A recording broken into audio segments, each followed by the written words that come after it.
Let me start by just acknowledging that uh, we have seen in the last several weeks, last few months, uh, the kinds of epic uh, changes and events in our country that uh, are as profound as anything that I've seen in my lifetime. And I'm now a lot older than planned. I'm going to be 59 soon. Uh, and and let me begin by acknowledging that although all of us have been feeling pain, uncertainty, disruption, uh, some folks have been feeling it more than others. Most of all, uh, the pain that's been experienced by the families of uh, George and Brianna and Ahmad and Tony and Sean and too many others to mention, those that we thought about during that moment of silence. Uh, and to those families who've been directly affected by tragedy, please know that Michelle and I and the nation grieve with you, hold you in our prayers. We're committed to the fight of creating a more just nation in memory of your sons and daughters. And we can't forget that even as we're confronting the particular acts of violence that led to those losses, our nation and the world is still in the midst of a global pandemic that's exposed the vulnerabilities of our healthcare system, but also the disparate treatment and, as a consequence, the disparate impact that exists in our healthcare system, the unequal investment, the biases that have led to a disproportionate number of infections and loss of life in communities of color. So in a lot of ways, what has happened over the last several weeks is challenges and structural problems here in the United States have been thrown into high relief. They're the outcomes not just of the immediate moments in time, but they're the result of a long history of slavery and Jim Crow and redlining and institutionalized racism that too often have been the plague, this original sin of our society. And in some ways, as tragic as these past few weeks have been, as difficult and scary and uncertain as they've been, they've also been an incredible opportunity for people to be awakened to some of these underlying trends. And they offer an opportunity for us to all work together to tackle them, to take them on, to change America and make it live up to its highest ideals. And part of what's made me so hopeful is the fact that so many young people have been galvanized and activated and motivated and mobilized. Because historically, so much of the progress that we've made in our society has been because of young people. Dr. King was a young man when he got involved. Cesar Chavez was a young man. Malcolm X was a young man. The leaders of the feminist movement were young people. Leaders of union movements were young people. The leaders of the environmental movement in this country and the movement to make sure that the LGBT community finally had a voice and was represented were young people. And so when sometimes I feel despair, I just see what's happening with young people all across the country and the talent and the voice and the sophistication that they're displaying. And it makes me feel optimistic. It makes me feel as if, this country is going to get better. Now, I want to speak directly to the young men and women of color in this country. who, as Playon just so eloquently described, have witnessed too much violence and too much death. And too often, some of that violence has come from folks who were supposed to be serving and protecting you. I want you to know that you matter. I want you to know that your lives matter, that your dreams matter. And when I go home and I look at the faces of my daughters, Sasha and Malia, and I look at my nephews and nieces, I see limitless potential that deserves to flourish and thrive. And you should be able to learn and make mistakes and live a life of joy without having to worry about what's going to happen when you walk to the store or go for a jog or are driving down the street or looking at some birds in a park. And so I hope that you also feel hopeful, even as you may feel angry, because you have the power to make things better, and you have helped to make the entire country feel as if this is something that's got to change. You've communicated a sense of urgency that is as powerful and as transformative as anything that I've seen in recent years. I want to acknowledge the folks in law enforcement that share the goals of reimagining policing, because there are folks out there who took the oath to serve your communities and your countries, have a tough job, and I know you're just as outraged about the tragedies in recent weeks as are many of the protesters. And so we're grateful for the vast majority of you who protect and serve. I've been heartened to see those in law enforcement who've recognized, let me march along with these protesters. Let me stand side by side and recognize that I want to be part of the solution. And who've shown restraint and volunteered and engaged and listened, because you're a vital part of the conversation. And change is going to require everybody's participation. Now, when I was in office, as was mentioned, I created a task force on 21st century policing in the wake of the tragic killing of Michael Brown.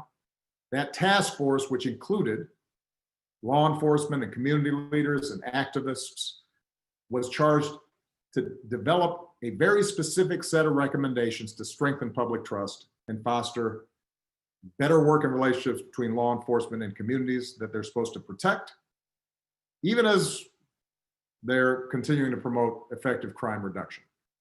And that report showcased a range of solutions and strategies that were proven and that were based on data and research to improve community policing and collect better data and reporting and identify and do something about implicit bias in how police were trained and reforms to use the force that police deploy in ways that increase safety rather than precipitate tragedy. And that report demonstrated something that's critical for us today. Most of the reforms that are needed to prevent the type of violence and injustices that we've seen take place at the local level. Now, reform has to take place in more than 19,000 American municipalities, more than 18,000 local enforcement jurisdictions. And so as activists and everyday citizens raise their voices, we need to be clear about where change is going to happen and how we can bring about that change. It is mayors and county executives that appoint most police chiefs and negotiate collective bargaining agreements with police unions. And that determines police practices in local communities. It's district attorneys and state's attorneys that decide typically whether or not to investigate and ultimately charge those involved in police misconduct. And those are all elected positions. And in some places, they're police community review boards with the power to monitor police conduct. Those oftentimes may be elected as well. The bottom line is, I've been hearing a little bit of chatter in the internet about voting versus protest, politics and participation versus civil disobedience and direct action. This is not a either or. This is a both and. To bring about real change, We both have to highlight a problem and make people in power uncomfortable, but we also have to translate that into practical solutions and laws that can be implemented and we can monitor and make sure we're following up on. So, very quickly, let me just close with a couple of specific things. What can we do? Number one, we know there are specific evidence-based reforms that, if we put in place today, would build trust, save lives, would not show an increase in crime. Those are included in the 21st Century Policing Task Force report. You can find it on obama.org. Number two, a lot of mayors and local elected officials read and supported the task force report, but then there wasn't enough follow-through. So today I am urging every mayor in this country to review your use of force policies with members of your community and commit to report on planned reforms. What are the specific steps you can take? And I should add, by the way, that the original task force report was done several years ago. Since that time, we've actually collected data, in part because we implemented some of these reform ideas. So we now have more information and more data as to what works. And there are organizations like Campaign Zero and Color of Change and others that are out there highlighting what the data shows, what works, what doesn't in terms of reducing incidents of police misconduct and violence. Let's go ahead and start implementing those. So we need mayors, county executives, others who are in positions of power to say, this is a priority. This is a specific response. Number three, every city in this country should be a My Brother's Keeper community, because we have 250 cities, counties, tribal nations who are working to reduce the barriers and expand opportunity for boys and young men of color through programs and policy reforms and public-private partnerships. So go to our website, get working with that, because it can make a difference. And let me just close by saying this. I've heard some people say that you have a pandemic, then you have these protests. This reminds people of the 60s and the chaos and the discord and distrust throughout the country. I have to tell you, although I was very young when you had riots and protests and assassinations and discord back in the 60s, I know enough about that history to say there is something different here. You look at those protests, and that was a far more representative cross-section of America out on the streets, peacefully protesting, and who felt moved to do something because of the injustices that they had seen. That didn't exist back in the 1960s, that kind of broad coalition. The fact that recent surveys have showed that despite some protests having then been marred by the actions of some, a tiny minority that engaged in violence, that despite, as usual, that got a lot of attention, a lot of focus. Despite all that, a majority of Americans still think those protests were justified. That wouldn't have existed 30, 40, 50 years ago. There is a change in mindset that's taking place, a greater recognition that we can do better.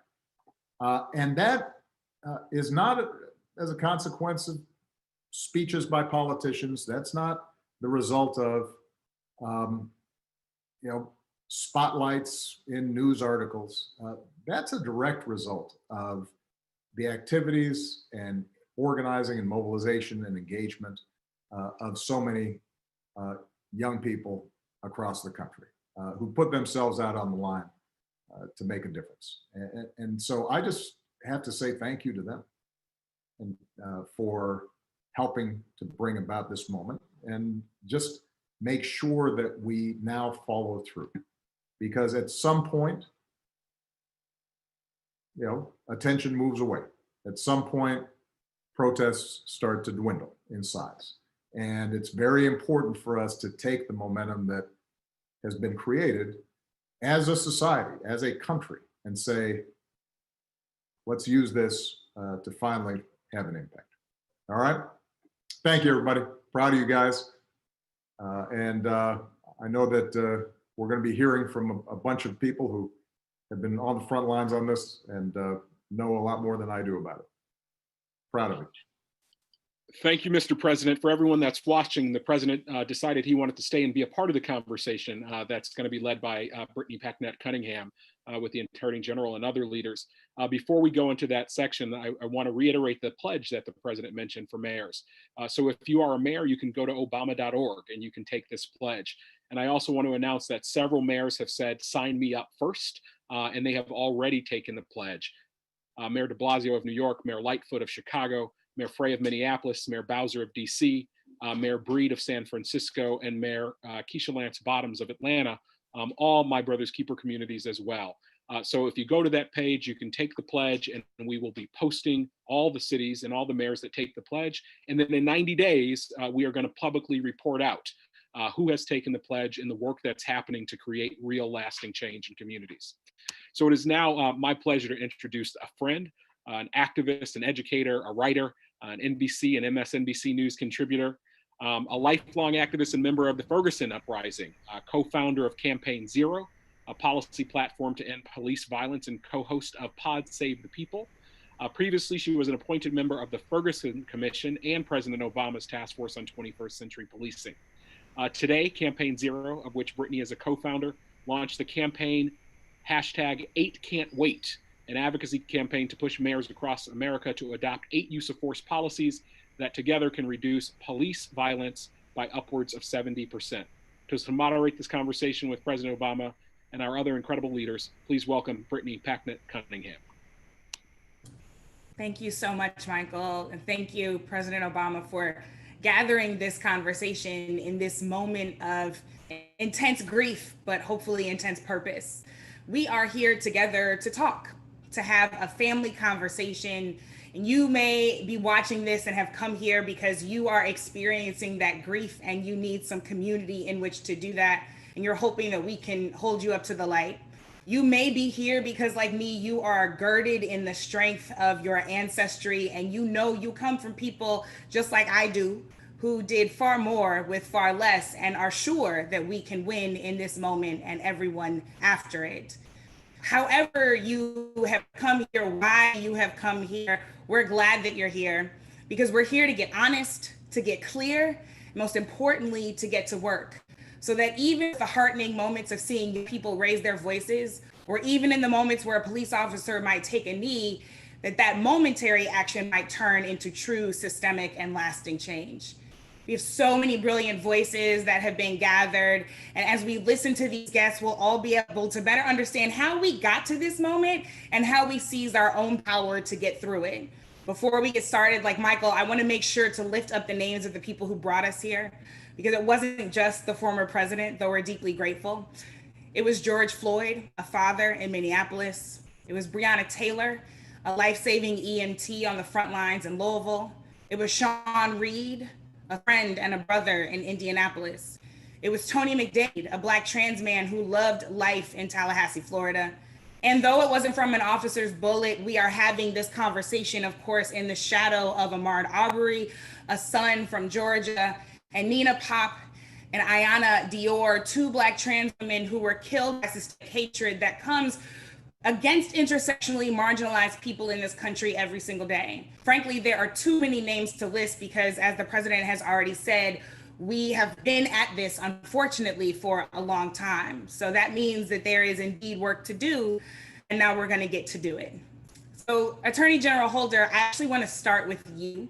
I was raised always to be an activist. So frankly, if you ask my mom, this is the only life I've ever known. But I came into the work specifically of fighting against the scourge of police violence as it relates especially to systemic racism in 2014, when Mike Brown was killed in Ferguson, Missouri, just a few minutes from my own home.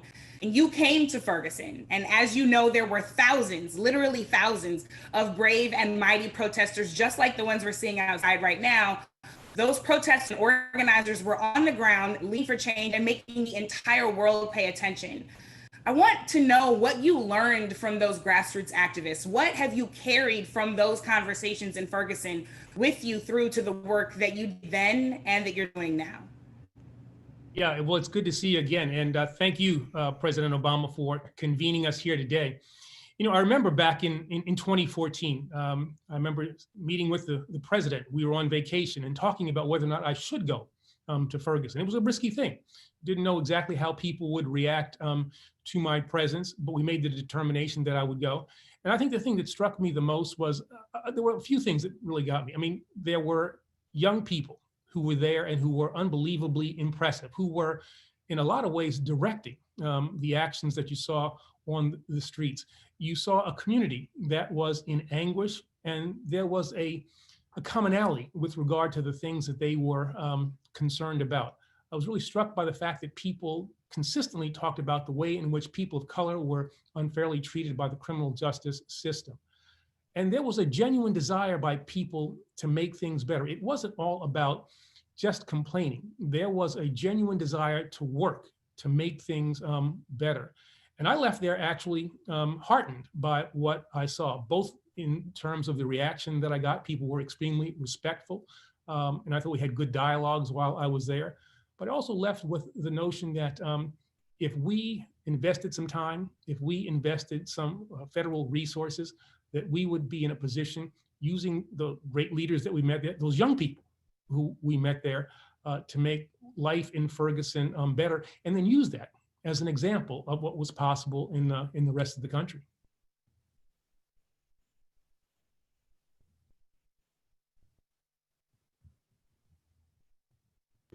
So, as the president reminded us, this is not about an either or question, right?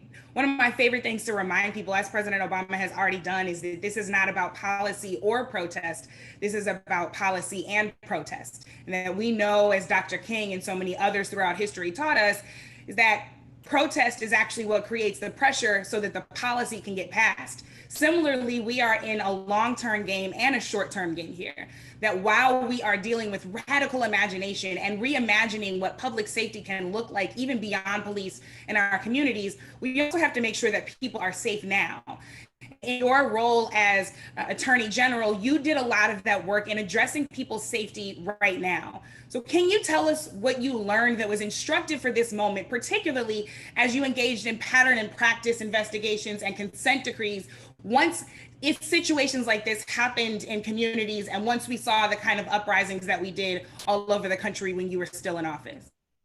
Well, I think one of the key things that people have to understand is that there's not a tension between justice and having fair treatment and public safety. You can keep people safe and also have a better, more equitable criminal justice system.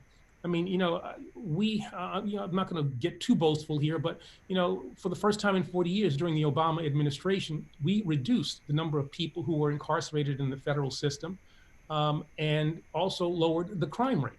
Again, there is not that tension. You can make things better in terms of community and police relationships and keep people safe at the same time.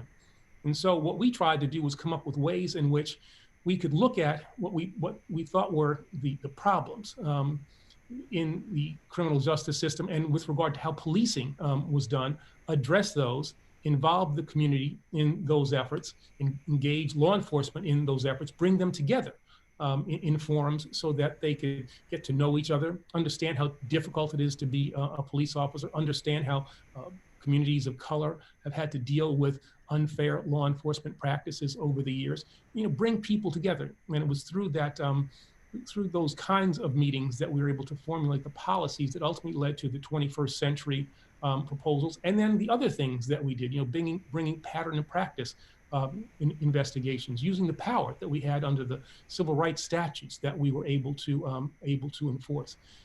You know, it was for me the highlight of my time as Attorney General. It was given the opportunity to get into communities, to affect positive change, to bring and establish relationships between, again, people in law enforcement, people in communities of color. That was, I think, in some ways, you know, what I'm most proud of. And it laid, I think, the foundation for future work. But I would always emphasize this, the young people, that's our audience here today. Young people were critically involved in all of the work that we did, starting at Ferguson and other parts of the country. I want to ask you one more question before I move on to our next speaker. At Campaign Zero, we believe we can live in a world where the police don't kill people. So many of us are really trying to engage in radical imagination to imagine what our communities look like I said, even beyond police, even looking at a moment where we don't even have traditional systems because our communities are so healthy from the ground up. When you think about your most radical dream for what is possible, your most radical imagination for where we can get to as a community and as a people, what is that dream? Ooh, that's an interesting one. I guess my dream is that we would get to a place where people are judged on their individual deeds, the individual characteristics, and that we don't stereotype people. And that is not only with regard to how we do things in the criminal justice system. I think we make a mistake if we think that the criminal justice system exists separate and apart from the greater society. The issues that we face in the criminal justice system, inappropriate uses of force, implicit bias, whole range of things, those grow out of the same kinds of problems that we see in the larger society. And so we've got to deal with problems, that are more systemically, more society-wide, if we want to actually deal and be effective in bringing about needed change with regard to the criminal justice system. So, I would hope that we get to a place where, discrimination is no longer a factor in the lives of people of color. That fair treatment would be something that would be expected. That stereotypes, born in slavery, and the notion that in order to enslave a people, you had to think that they were in some ways different, some ways inferior. And those attitudes may not be as explicit as they once were, but still are a part, I think, of the American psyche implicitly. And radical change, I'd like to erase those feelings and base policy on on real world experiences, on the reality of the people of this nation, as opposed to the perceptions of them, the stereotypes of them. What I hear you is saying is that being able to live, being able to breathe, not having anyone's foot on your neck is not actually a radical idea at all, that it is what everybody is owed. Thank you so much, Attorney General Holder, for joining us. I want to move now to Philippe Cunningham, who is a councilman from the city of Minneapolis, where so much of this is centered. Minneapolis is really ground zero in so many ways, as it was home to George Floyd and his family. Philippe, I have so many questions for you, but first I want to know how you're doing and what is happening on the ground in Minneapolis. I see here on the Zoom call my friend Deion Jones, who was peacefully protesting in Los Angeles when he was hit with the rubber bullet. And we've seen so many images of that kind of unnecessary confrontation, and a lot of them, unfortunately, are coming from Minneapolis. So how is home? How is the home team doing? And what do we outside of Minneapolis need to understand about what's going on the ground? Yes, well, thank you so much for having me. Thank you for that question. I too just want to start off with naming that I'm here today because of the strength of my ancestors and elders who came before me fighting the fight to make my existence and work as an elected official possible. So on the ground in Minneapolis, folks are mobilizing on a scale we've never seen before, and a diverse coalition, a very diverse coalition of folks is emerging demanding justice, not only for George Floyd, but justice in how the city of Minneapolis protects its residents. What we are seeing right now from folks on the ground in Minneapolis and across the country is generations of trauma and rage at the violence bestowed on the Black community and the disinvestment of the Black community by the state at every single level of government. And I'll just add that I myself, as a Black, queer, transgender man, I too live firsthand both the trauma and the trauma that I have to carry around experiencing and witnessing state-sanctioned violence, as well as the generational trauma of my ancestors who who survived slavery. So seeing all of this, layering it on, what's interesting about the fact that all of this has really been ground zero in Minneapolis is that we are an incredibly progressive city. At the same time, we are also the city that has the most significant racial disparities between white and Black folks in the entire country across every indicator of quality of life. So this has just been boiling under the surface. I've been in office now for 2.5 years. And within my first 2 years, I had to deal with 3 officer-involved shooting deaths in my ward alone, including one that was a suicide by cop.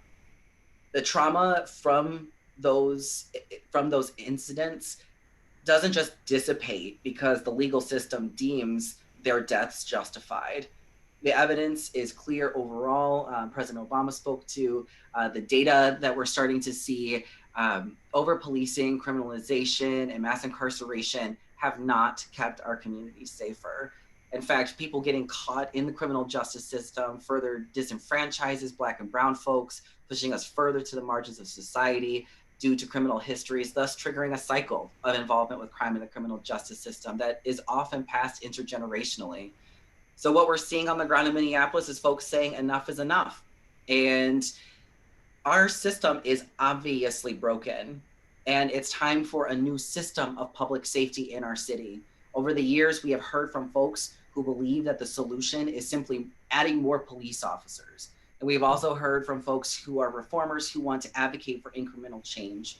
But even those voices right now are waning because our whole city has seen for the past 3 nights that we have the ability to keep ourselves safe and our community safe. So you ask how I'm doing, I'll say I'm a little bit tired because I've been up all night with my community, organizing my community very closely with folks on the ground to post up patrol because Minneapolis Police Department nor the National Guard were showing up to protect our homes and our small businesses. We're seeing large scale protests, what folks are seeing on the media right now, the protests and riots in South Minneapolis, we see that. But in North Minneapolis, the historically Black community in Minneapolis, where I represent, we've been dealing with far right-wing and white supremacist groups terrorizing our community by burning down Black-owned businesses. So we've come together, protected our own community, and now it's time for us to systematize community-led safety strategies and make them sustainable.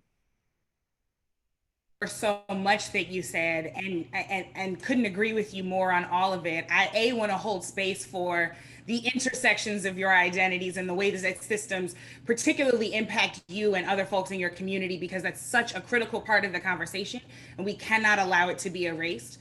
Secondly, I want to acknowledge and agree with everything that you said about the fact that we save us and we can continue to save us, that we can actually, as I've been saying, imagine this beyond our traditional systems and figure out how we protect one another and how we build up strong communities from the ground up, because we are more than capable no matter what anyone else says. So that's actually what I really want to ask you about, because as an elected official, you are playing a role in a traditional system, but you're also having radical imagination about what's possible. We know that budgets are moral documents, and we know that as we see some cities investing more in policing, they are divesting from housing and jobs and the things that keep people well and keep their needs met. So how are you thinking about the demands that are coming directly from grassroots activists and enacting the most imaginative and bold, even though, as we said earlier, they should just be the things that people receive? How are you thinking about enacting those things, and where does Minneapolis have to go to ensure that everybody there is not just living in a liberal city, but that they're living in an equitable city?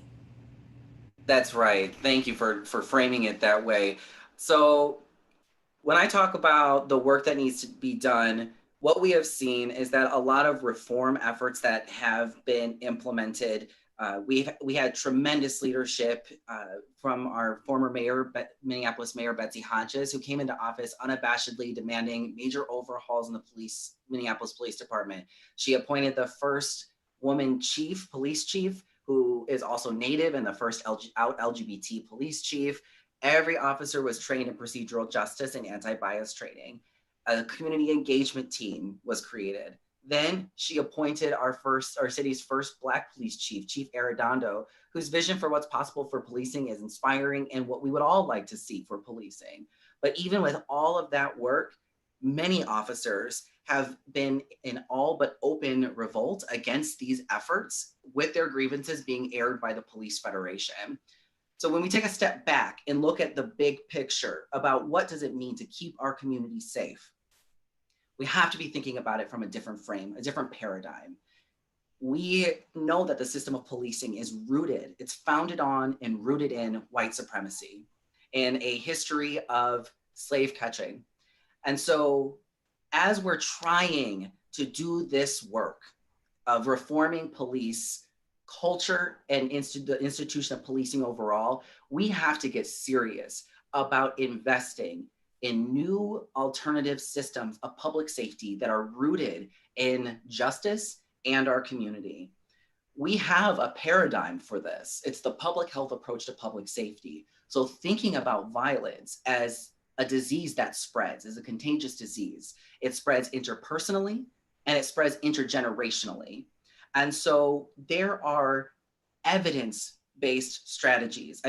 We in Minneapolis have been working very closely with John Jay College, as well as their National Network for Safe Communities, as well as Cities United. We've all been working together to really institutionalize this opportunity. I have been a tireless advocate for violence prevention and intervention efforts. We created in late 2018 the Office of Violence Prevention through city ordinance. So now it can't be taken away. We institutionalized a new system, but that only goes so far. We need money to go into that. And that's where the budget as a moral document comes in. There's always political will to put more money into the police budget. The police budget in Minneapolis is almost $200 million. And we have right now, we approved last year a budget of $1.6 billion. They take up a huge chunk. I had to fight relentlessly to get $50,000 for a domestic violence intervention program strategy for us to implement, despite the fact that in Minneapolis, the #1 reason for 911 initiated police calls for service is because of domestic assault. We are not successfully getting to the roots of these issues. So having a systemic, institutionalized, new approach to public safety that is community-led, that invests in community with the prevention and intervention, as well as thinking big, even moving further upstream, thinking about housing, jobs, employment, training, education, thinking about all of that. That is what true comprehensive public safety is. And we have to start thinking about what does it look like to have a future without police? What would it look like for us to not need police, and then work backwards from there?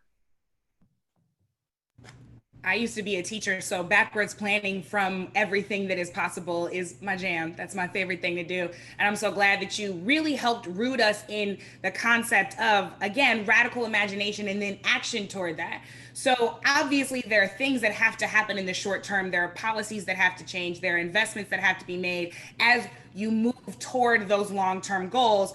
But I really want to, as I close with you, ask you, what should we all be understanding, those of us who do not live in Minneapolis, about what the grassroots demands are as we are making our voices heard and attempting to be supportive of what is happening on the ground there?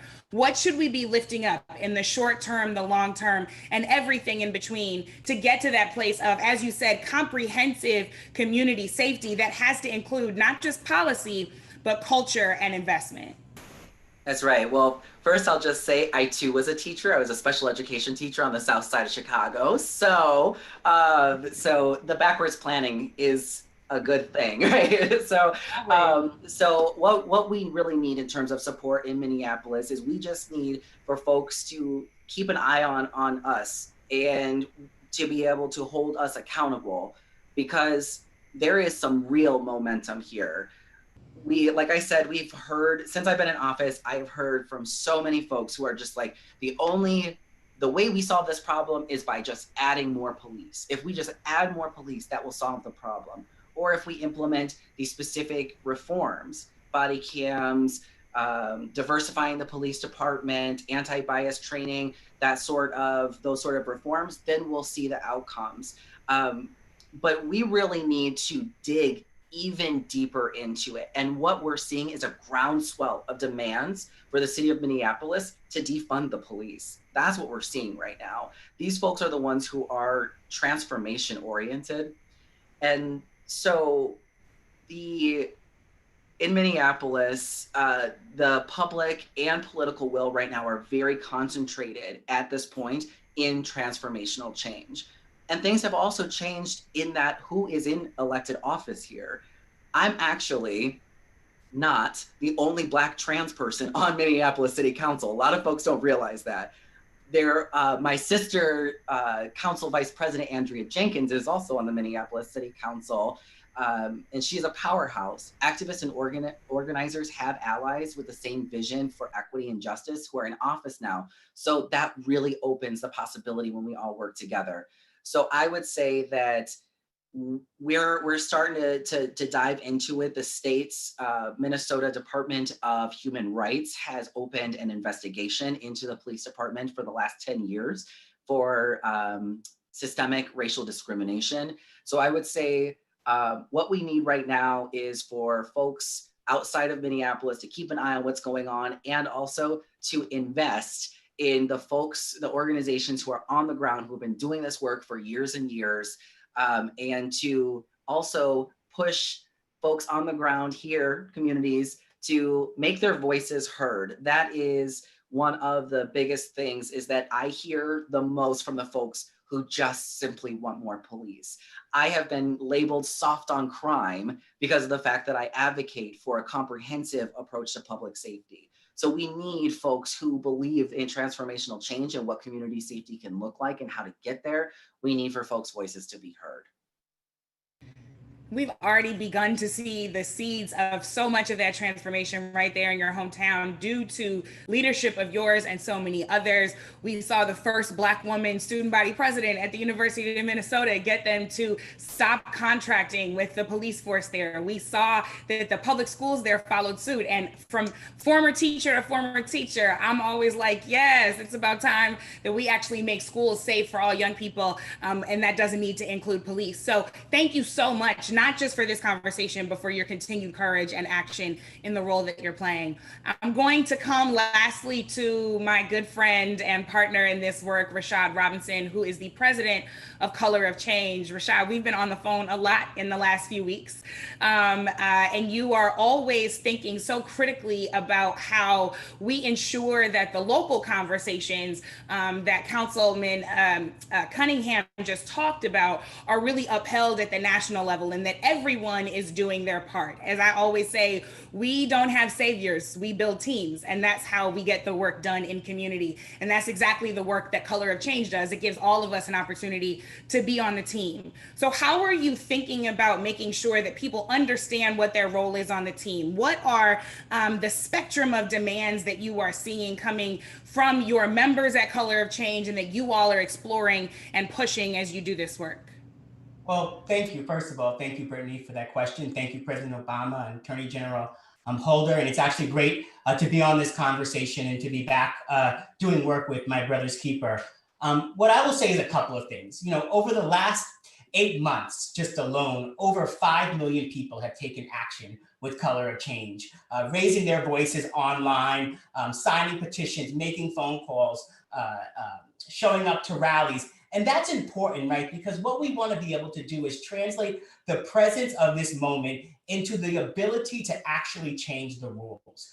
And sometimes those are the written rules of policy, and other times those are the unwritten rules of culture. And I want to talk about both, about why both of those things are critically important in this moment, and why we have to channel strategic action to actually get things done. No individual alone is going to work to change systemic racism in all the ways that it impacts our society. Racism is like water pouring over a floor with holes in it.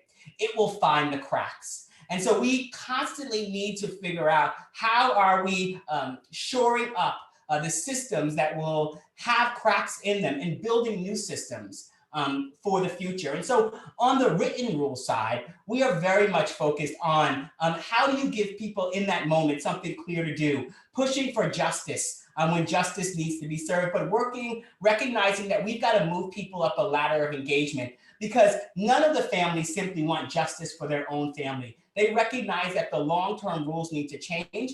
And when it comes to policing, there is so much that happens at the local level that we have to pay attention to. The other speakers talked about it. And so we need to be focusing that energy on local policy, pushing to change local practice. And the difference between policy and practice is sometimes we change the laws, but we also have to change the people who implement those laws. And then we think about the work at the federal level. And we've got to change all of the ways in which money from the federal level incentivizes and disincentivizes certain types of action. And part of what we try to do at Color of Change is point people at those strategic things to do, building sort of the energy and helping to describe for people how to do it. You know, a couple of years ago, in the height of the work to challenge police violence, we came up against district attorneys and state's attorneys that we simply did not have the ability to move. We would show up, it didn't matter if we had 10 petitions or 10,000 petitions or 100,000 petitions. They were not nervous about disappointing our community. And so we recognized we had to help the community better understand the role of district attorneys. We had to build more energy because district attorneys could operate without public pressure. These are executive level positions that can have a large amount, the sort of most powerful actors in the criminal justice space. So we built the only searchable national database of prosecutors in the country called winningjustice.org. We worked with folks in Hollywood like Common to develop an animated video that describes the role of district attorneys for everyday people so people can understand how district attorneys operate. We worked across the movement to get folks from big organizations to local grassroots organizations aligned around 6 clear demands that we could take to get people talking about treating kids as kids, reducing and ending the use of money bail, increasing transparency. All of these things are critically important to sort of winning justice long-term, right? We have to change the role of prosecutors, and we have to change what the public expects from prosecutors. We have to change the way that the public thinks about criminal justice. And that kind of leads me to the cultural conversation. Because for the last 20 years, basically, kind of with a couple of blips here and there, violent crime has steadily went down in our country. But according to Pew and everyone else, Americans think that violent crime is going up. And so we have a deep gap between perception and reality. And that makes it much harder when we are trying to do those critical things that the councilman talked about in terms of reducing police budgets, in terms of actually ensuring that we're investing in education and mental health and jobs and all the things that we know that communities that have reduced the need for law enforcement, they don't need as many police. And so because the public has been inundated with images that makes us believe that violent crime is right around the window, right around the door, we've had to build a program. And through our work at changehollywood.org, through our efforts, we worked with USC to do a whole study of crime TV shows. And now we're working in writers' rooms to push and change the content and the storytelling. So one of the things that we looked at was all of these crime TV shows that are covered in cities like Chicago and New York, very diverse on air. And then you look at the writers' rooms, and all the writers' rooms are all white, folks with no sort of connection to the community, no skin in the game on sort of the impact of the images that they're portraying, constantly putting sort of Black faces on the criminal justice system, a sort of magical world where Black and brown people exist, but racism doesn't. And we have to really work to sort of change that. And part of that activism is the work that we have to do, because if we're going to get to the place where the narrative changes enough for us to achieve the type of policy changes that are needed, we have to change the story. And I want to say that far too often we tell a story about Black communities being vulnerable. And we'll say things like Black communities are vulnerable when Black communities have been under attack. Black communities have been targeted. Black communities have had a history of being fleeced, of being underinvested. And all of those things are not about being vulnerable. Those are things about being on the chopping block. And so when we work to change that story, we can accomplish so much more. I have one very brief question because I know we have to wrap up now. People keep asking me this question, so I want to ask you, and maybe you can give me some tips. Is this moment a game changer? We've been in this work for a while now. Many people have been in it for even longer than us, but is this moment a seismic shift in what's possible where we see ourselves right now? You know, I think it's a great question because I think that we want fast food. We want things that are quick and we want things that are easy. And progress and justice is not easy, right? The thing about inflection points is that they present the possibility for huge leaps forward, or they actually present the real threat for us to go backwards. And I think what we all have to recognize is that a lot of things actually have changed over the last several years. White people in a Starbucks take out their cell phone and are filming a police interaction that they don't actually, that they recognize is wrong because a movement has built the sort of mental model to train them.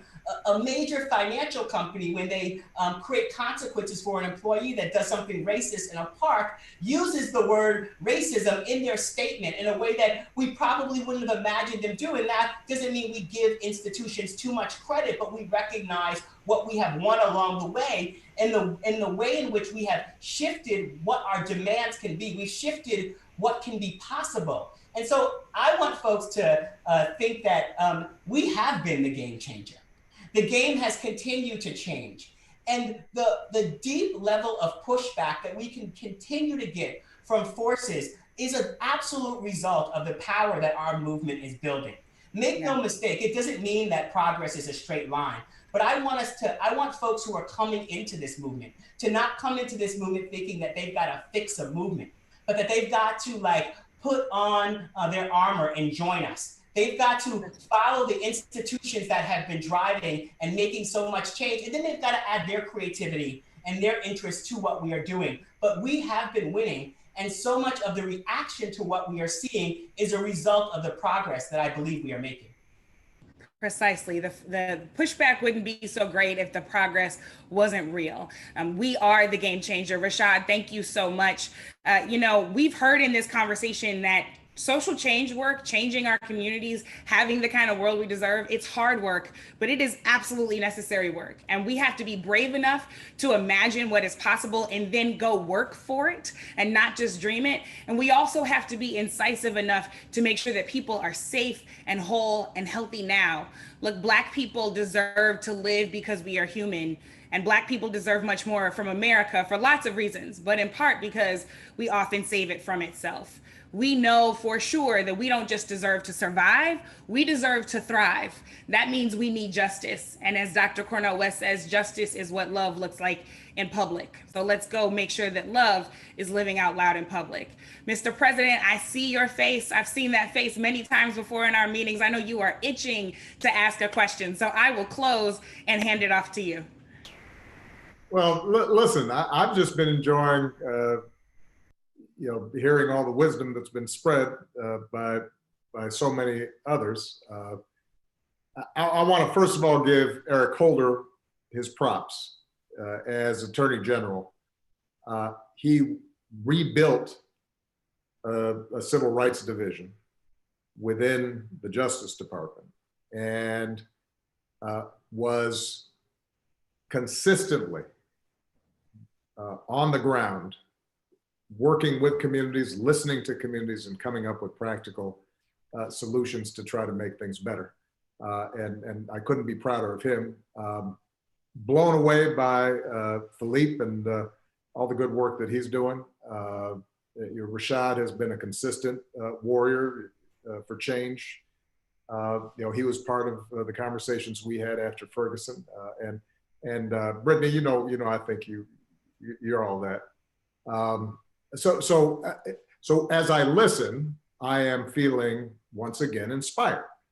And what has particularly inspired me is the degree to which folks are thinking strategically, practically, at a very detailed level about where are the places where you can make change and what are the practical solutions backed up by research, backed up by data, backed up by experience that allows us to create a set of communities that are safe and just, safe and fair, safe and non-discriminatory, and that is possible. And I think that one of the things that has been raised is the fact that we don't have the capacity to eradicate 400 years of racism in one fell swoop. So if we think that this is a seismic shift, I hope people don't feel like, well, nothing's going to happen once we figure this out. As I've been known to quote Dr. King, I've said frequently, the arc of the moral universe is long, but it bends towards justice. We bend it. All of you have bent it over the last 4, 5, 6, 10 years. And we are seeing the fruits of those labors in the degree of awareness that is out there. Look, think about some of the people who have unequivocally spoken out against what happened in Minneapolis. I mean, you have, I just saw Jim Harbaugh, sorry, I know we got, the Ohio State contingent here, but you got Jim Harbaugh, the coach of Michigan football, marching today. That's not something that was happening 5, 6 years ago, although Jim, I know, and he's been on the right side of this issue for quite some time. You have unlikely participants because all of you have worked so hard to raise awareness. That's the progress that has been made. It doesn't mean everything's been solved. The only question I think maybe might be worthwhile for me to throw out there, even though I've read enough of the literature to have a pretty good sense of what the answer is going to be. Brittany, you mentioned that Campaign Zero has put forward 8 Can't Wait. We've talked about the 21st Century Task Force report. It'd be useful maybe to just tick off very quickly. What are the 8 things that are the 8 that Campaign Zero is promoting? Because for a lot of people who are watching, they may be surprised that some of these things are practical and could be implemented quickly. I know just one off the top of my head that I know we can all focus on because it's been so painfully real these last few weeks. Chokeholds and strangleholds, just saying that's not what we do. You don't need that in order to effectively restrain someone. So give me what are the 8 in executive summary form so people can hear what these specific things are. Got you. So I didn't know the first question would come to me, but the 8 things are banning chokeholds and strangleholds, requiring de-escalation first, requiring a warning before pulling out a weapon, exhausting all alternatives for those actions, a duty of other officers to intervene. So officers can't just stand there and watch injustice happen. Banning shooting at moving vehicles. We know that keeps police and everyday citizens safe. Establishing a use of force continuum and requiring all force to be reported. And I want to be really clear. Together, those 8 things can reduce police violence by upwards of 70%. That does not stand in competition with what Philippe just walked us through. Because we know that these things can happen happen immediately without any executive order or act of Congress. All we need is a mayor to have the political will and courage to stand up and say, those eight can't wait, and I will go and change the use of force standard tonight, let alone tomorrow. So do that now, and then continue to work with your community, because we will continue to keep up the pressure, I can promise you that, to make sure that we are getting to those comprehensive public safety solutions that are community-based and community-oriented and far beyond anything that we're experiencing right now that Philippe just walked us through. These don't stand in competition with imagination. These are a necessary step immediately to keep people safe as we do the hard work of making sure we get to what's. That's great. And let me just point out, in my opening remarks, I mentioned sometimes this tension is posed between political participation and protest. Philippe's an example of why you have to participate politically, because if you are on the streets protesting and making demands, having somebody on the city council who can follow up and respond and advocate and deal with pushback and is in the room when budgets are made and is, advising mayors on how they're going to negotiate the next collective bargaining contract with the police union. You need those folks in order to ultimately deliver the goods. I'm constantly mindful of the fact that this is not an either or thing, and there's so many ways, all of which are necessary to make a difference. When Rashad talked about the cultural element of this, Dr. King, this may be apocryphal, but I think somebody mentioned to him, just having an anti-discrimination bill, an anti-lynching bill, that's not going to change hearts and minds. He says, no, it won't, but it'll maybe stop me from getting lynched. And that's important too. Now, so laws are important. On the other hand, the narrative and the stories and telling people, here, see me, I'm human, here's my pain. This is somebody's son, this is somebody's uncle. Here's the story that you need to understand about our background and our community.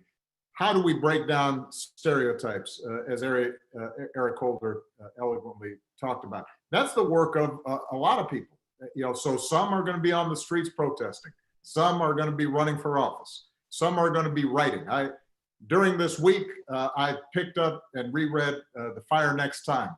It is frightening to notice how James Baldwin can lay out a reality 50 years ago that sounds like it was written yesterday. And that's activism, that's work, that's participation. So I worry sometimes that, as we debate strategies, people start thinking there's one way of doing things. We all have a role to play, we all have a part.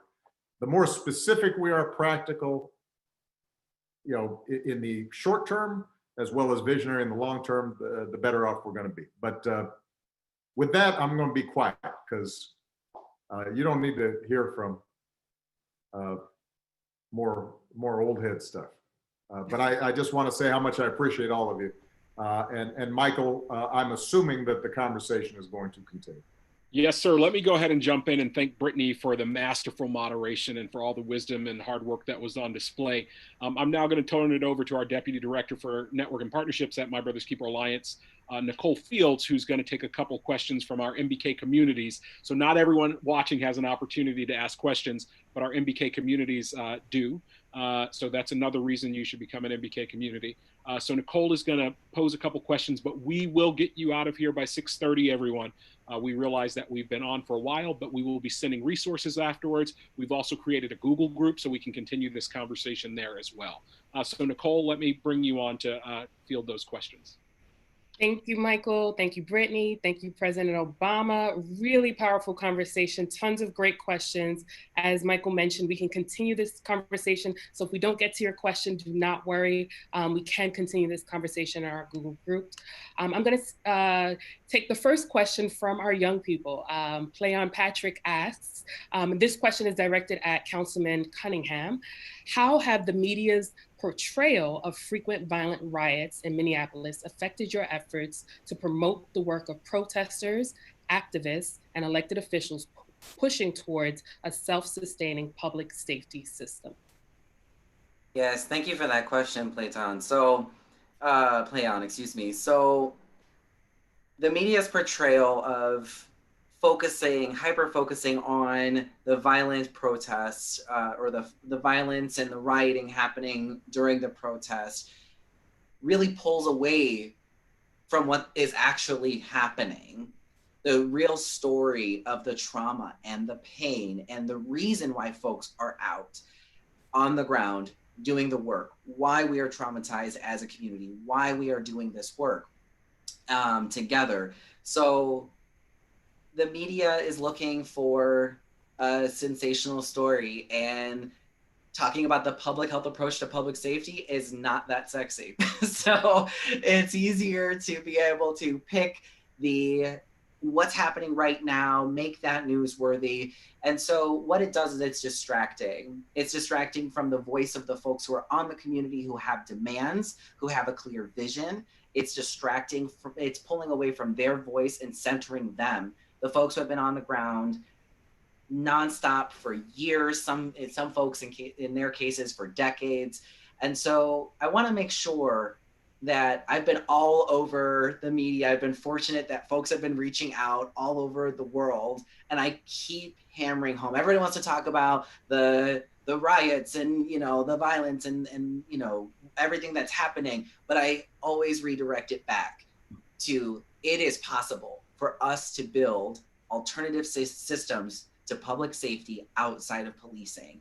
It requires political will, it requires investment, and we are already doing it and it works. And so trying to constantly bring it back to that is really what I think it's important, that we have messengers who have the platforms, the bully pulpits, as we say in politics, have those platforms to be able to speak that. We have to keep pushing it and not let media distract us from really the point, which is justice. Thank you, Councilmember. Great, well said. The next question actually was asked, a few folks asked this same exact question, and I think any one of our panelists can take this. What advice can you give to mayors to honor protesters' demands for more police accountability and less brutal and racist practices while supporting their police force and maintaining broad public confidence? Folks have been asking, how do we change these accountability measures while also confronting police unions who have invested in our elected officials? You know, I'm going to take a stab at something just because I think it's illustrative. It doesn't answer the entire question. When I was in the state legislature back in Illinois, we passed one of the first, if not the first, laws dealing with racial profiling in traffic stops. And there was no way to get that passed without support of the FOP, the Fraternal Order of Police, the primary organization of the police unions. And the argument I was able to make to them was that police officers are going to be safer if there is greater trust and less tension, that they will be able to do their jobs better if they have data that has been collected, that is clear, and police chiefs are going to be able to manage their forces more effectively. They will be less distracted by things that don't require an armed response, and they can refocus attention in ways that are good for them as well as the community. And it took a long time to make that argument. And I'm sure that there are rank and file members who didn't believe it. But in fact, after we passed it, we started being able to collect data on that issue. And we were able to get them to go along. Now, how responsive the police union is going to be in any circumstance, it's going to go city by city. And it's not easy. But I guess the point I am making, and Eric Holder, if he's still on, may want to chime in on this. I do think there is police leadership that recognizes the need for change. But changing culture is hard. And sometimes the dynamics within the unions themselves are difficult. And, and sometimes there's that sense of we need to close ranks even though we know some things are messed up. And so finding ways to listen and recognize that they have a tough job, but also then insist that this is what we need to do. We're going to do it. We'll work with you to figure out how to do it. So when Brittany talked about the 8 can't wait, you should have a dialogue to find out what specific things are a problem with not having to choke somebody, particularly when they're already in handcuffs. What is it that you think is a problem? When you force people to articulate what it is that they object to with reasonable demands of the sort that have been outlined, a lot of times they come up empty. But you have to engage in that conversation. And I think that it's possible to get that done.